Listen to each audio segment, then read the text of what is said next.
नमस्कार बच्चों, KCS class में आपका स्वागत है। आज के वीडियो में हम आपको कोणों की जोड़ियों के प्रकार के बारे में बताना चाहते हैं, जिसमें से कोटपूरक कोण, संपूरक कोण और शीर्षाभिमुख कोण के बारे में हम आज बात करने वाले हैं। तो आइए शुरू करते हैं।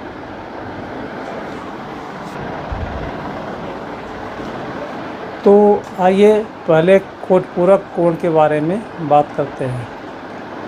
तो कोटपूरक कोण की परिभाषा है, जिन दो कोणों के मापों का योगफल 90 अंश हो। जिन दो कोणों के मापों का योगफल 90 अंश हो, उन्हें एक दूसरे का कोटपूरक कोण कहते हैं।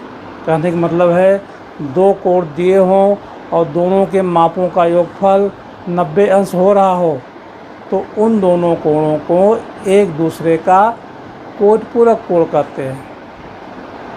जैसे मान लो एक कोण 50 अंश का है, तो दूसरा कोण कितने अंश का होगा? 40 अंश का। तो 50 और 40 मिलके हो गए 90 अंश।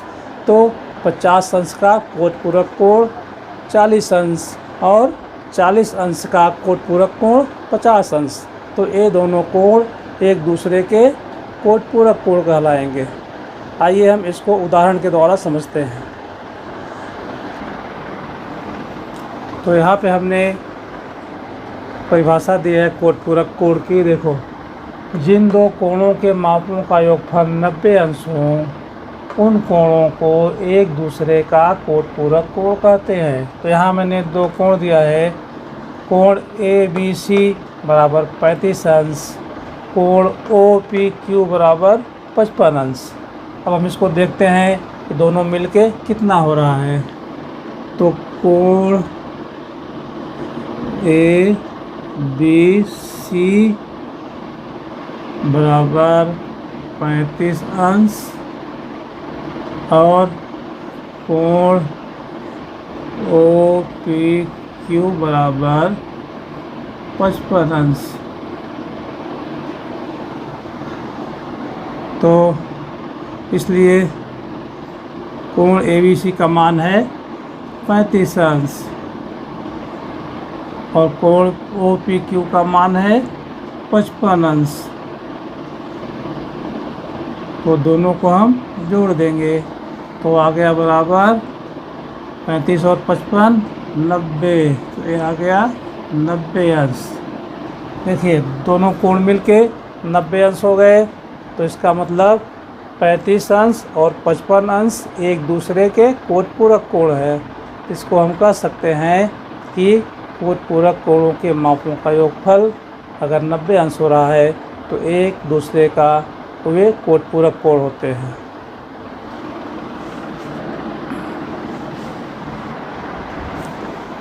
यहाँ हमने एक उदाहरण दिया है, उसमें आपको ज्ञात करना है कि इन कोणों के कोटपूरक कोण के मापों का माप कितना होगा। जैसे देखिए, निम्न कोणों के कोटपूरक कोण का माप कितना होगा, उसको लिखना है। जैसे है 40 अंश, तो 40 अंश का कोटपूरक कोण का माप कितना होगा, ये आपको ज्ञात करना है।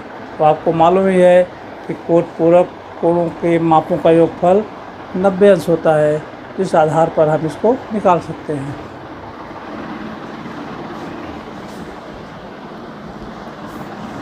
तो इसमें मानो कि दिए गए, ये जो कोण दिया गया है, दिए गए कोण का माप x अंश है। मानो कि दिए गए कोण के कोटपूरक कोण का माप, कोण के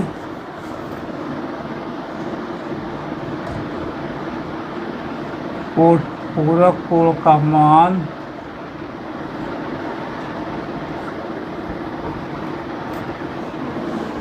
x अंश है।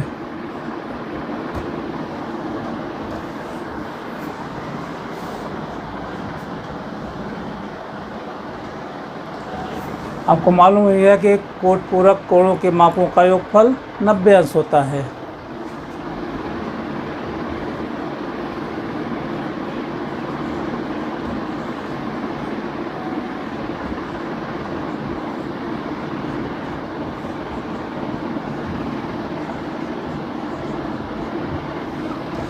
मापों का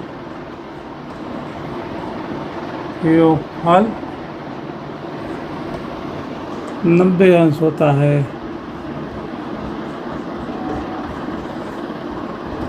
इसमें हमने कोट पूरक कोण का नाम x माना है माप, तो इसलिए 40 अंश ऋण x अंश बराबर 90 अंश। इसमें हमको x का मान निकालना है, तो इसलिए x बराबर 90 अंश ऋण 40 अंश। तो 90 अंश में से 40 अंश घटा देंगे तो आ जाएगा 50 अंश। x का मान आ गया 50 अंश। तो 40 अंश के कोट पूरक कोण का माप 50 अंश होता है। इस प्रकार से हम प्रश्नों को जो भी दिए गए हों कोणों के माप, उसका कोट पूरक कोण का मान ज्ञात कर सकते हैं। तो इसके बाद हम पढ़ेंगे संपूरक कोण। तो संपूरक कोण में जिन दो कोणों के मापों का योगफल 180 अंश हो रहा हो, मतलब दो कोण दिए गए हों, दोनों के मापों का योगफल 180 अंश हो रहा हो, तो उन दोनों कोणों को एक दूसरे का संपूरक कोण कहते हैं। आइए देखते हैं। संपूरक कोण दोनों के मापों का योगफल 180 अंश हो रहा हो। दो कोण दिए हों, दोनों का माप 180 अंश हो रहा है, तो वो संपूरक कोण। जैसे एक कोण का माप है 100 अंश, एक कोण का माप है 100 अंश, तो दूसरे कोण का माप कितना होगा?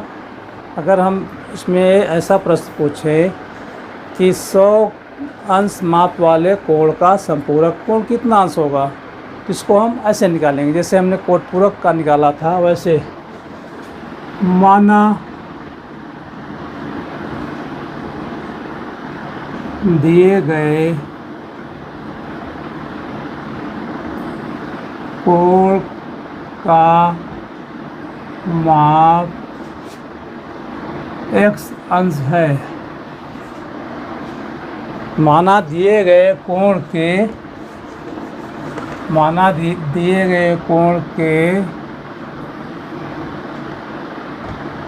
संपूरक कोण का माप x अंश है। तो ये दिया गया 100 अंश, हमने माना कि इसके संपूरक कोण का माप x अंश है। तो संपूरक कोण के मापों के योगफल 180 अंश होता है, तो इस आधार पर हम इसको निकालेंगे।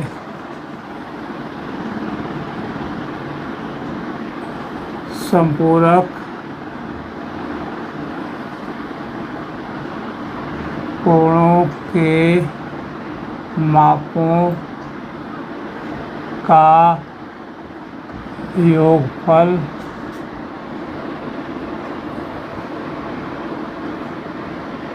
180 अंश होता है।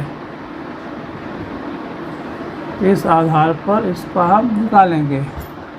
इसलिए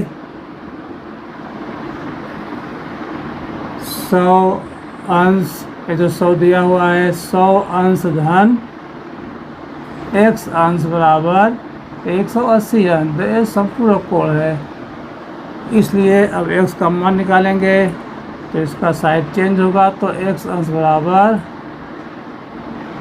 180 ऋण 100